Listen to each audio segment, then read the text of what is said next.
Hey babes, today we're going to go over how I knitted this really beautiful cardigan. It is made out of mohair and silk, and it's the first time that I ever knitted with this type of yarn before. So I got it off Etsy. It's called Yellow Green. Unfortunately, the vendor is no longer available, but if you can see, the thickness is very traditional of mohairs. And I really love this color, so I was hoping that I got enough for this project since the vendor's no longer here. So originally I was thinking of this silhouette with buttons, and eventually I moved over to this silhouette with the bow ties, and I'll go over later kind of why I transitioned. I start off every garment with measurements. I measure my underbust to see how wide, since that's the widest part, to see how kind of wide I want everything to be. And then I make sure to dictate how long I want it. I make sure to dictate how wide I want that, and that kind of helps me know how to decrease for the armholes. And then the same for the front. Make sure that the lengths match for both the front and the back. And then make sure to know how much of a scoop I need. And so these are just basic measurements that I measure on myself or my dress form. And then for the sleeves, I just dictate about how long I want, and then how much flare I want before I start with the sleeve cap. The sleeve cap has to match the front of and the back of your armholes, so those measurements need to match.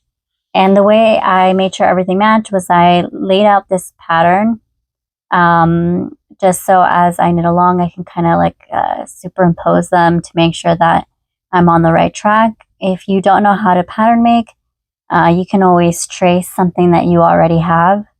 And then I'll maybe make a video later on how exactly I did this.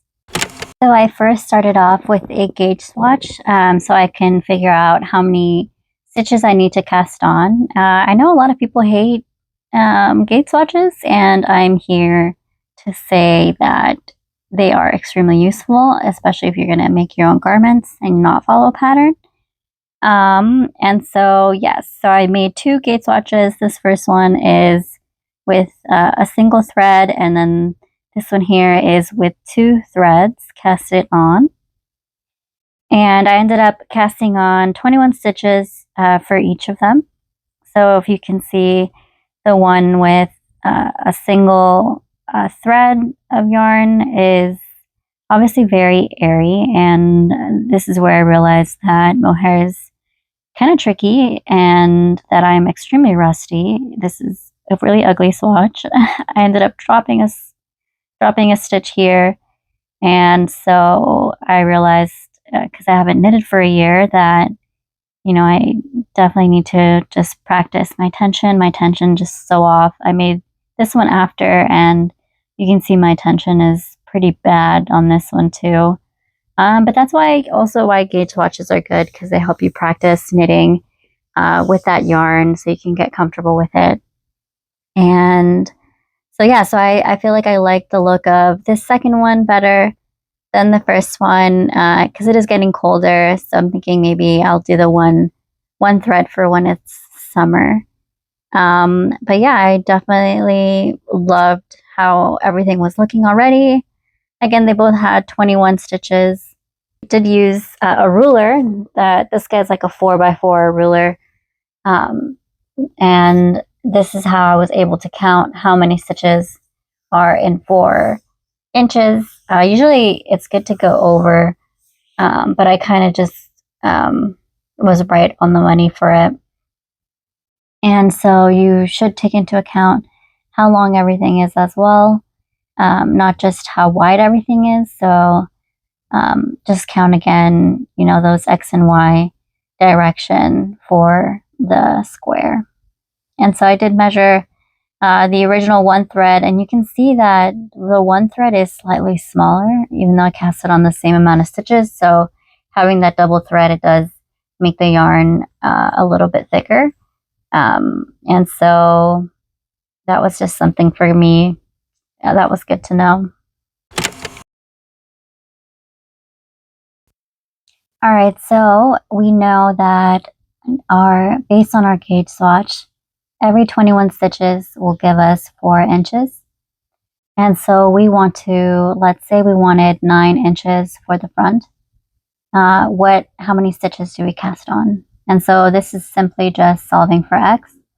So we have 21 stitches, we multiply that by 9, divided by 4, and we get 47.25 stitches. And then of course, we can't do that, it has to be an integer, so we round it either up or down. I'm gonna go down, so I'm gonna cast on, or I'm gonna say that it's 47 stitches. And since I'm gonna have a flare, I'm just gonna double this amount, and so this amount doubled is 94. And so I know for the front, I need to cast on 94 stitches. And this is a quick, awesome way for you to use your gauge swatch, so you know exactly how wide you have your project. And I love gauge swatches. I definitely think that everyone should be using them every time you start a new project if you don't already have the pattern or things like that. So please use the gauge swatch, y'all. It's super useful.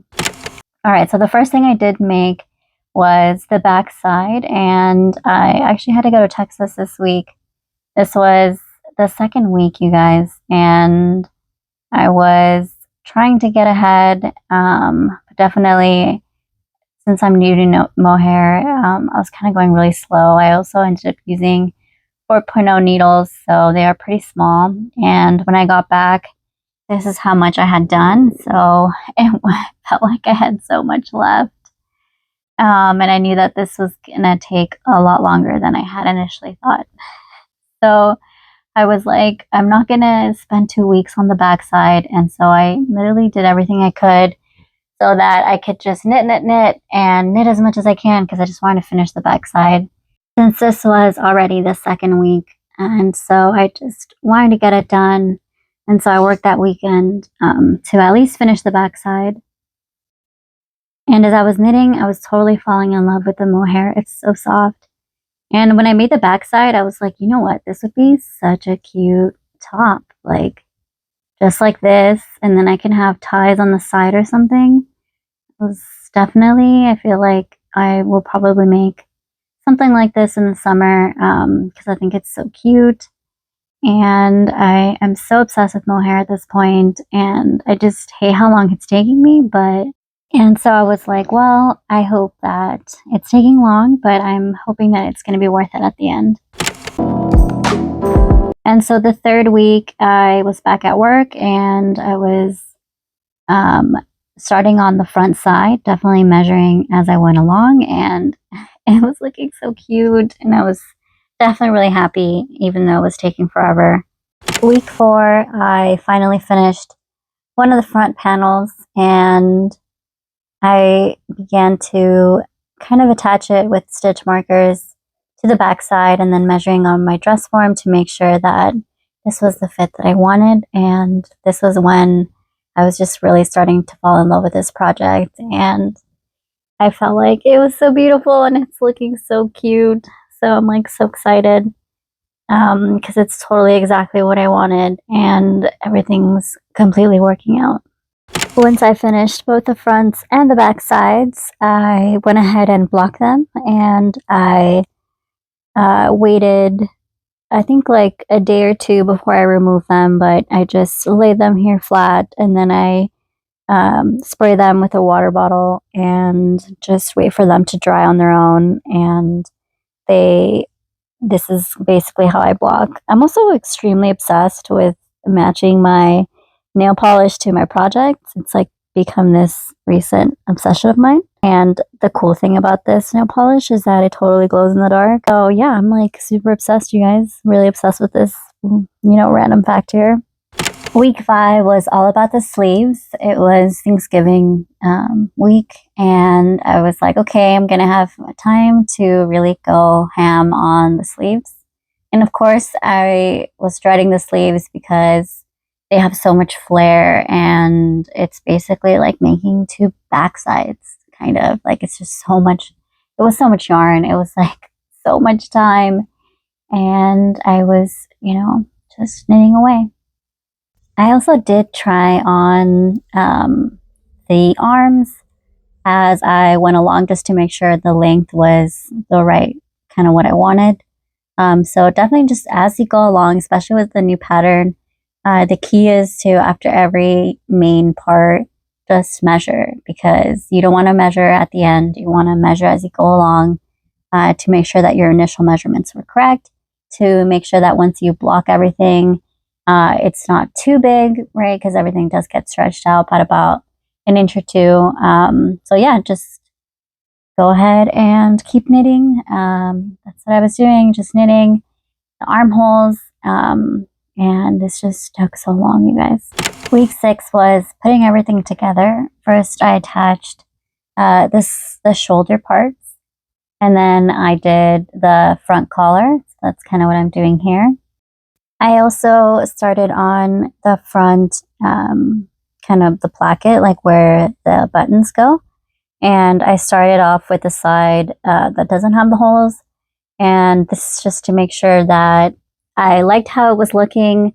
I was just doing a 1x1 rib for the neckline and the button area. So I was just going down one of the front parts to add that the placket, to make sure that I did like it.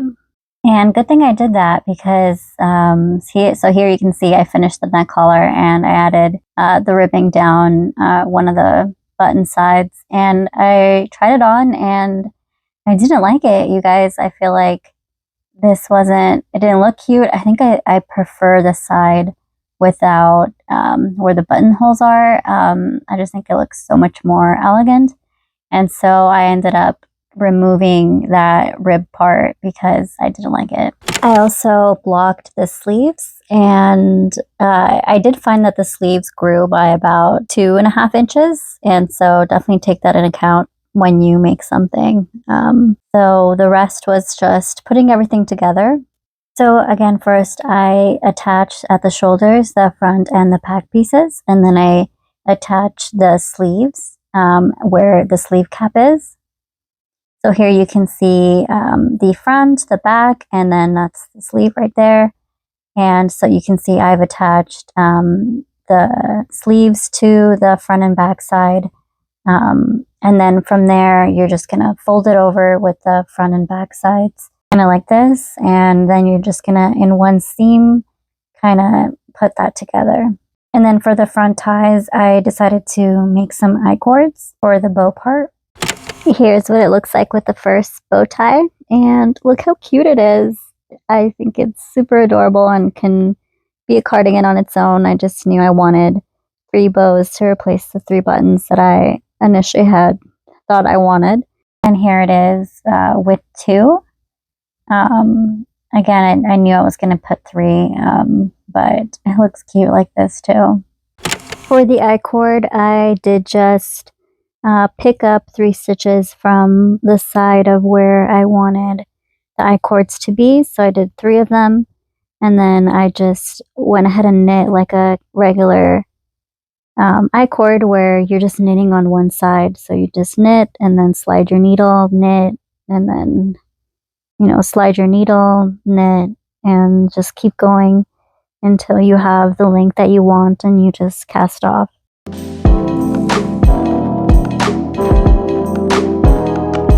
And we're done. Hooray! This project took a lot longer than I thought it was going to. I didn't think it was going to take over a month, but it took 6 full weeks. So here it is. Here's what it looks like. Comment down below if you like this cardigan and if you're going to make something similar. Let me know if there is any other type of content you'd like to see on this channel. And thank you, babes. See you next time.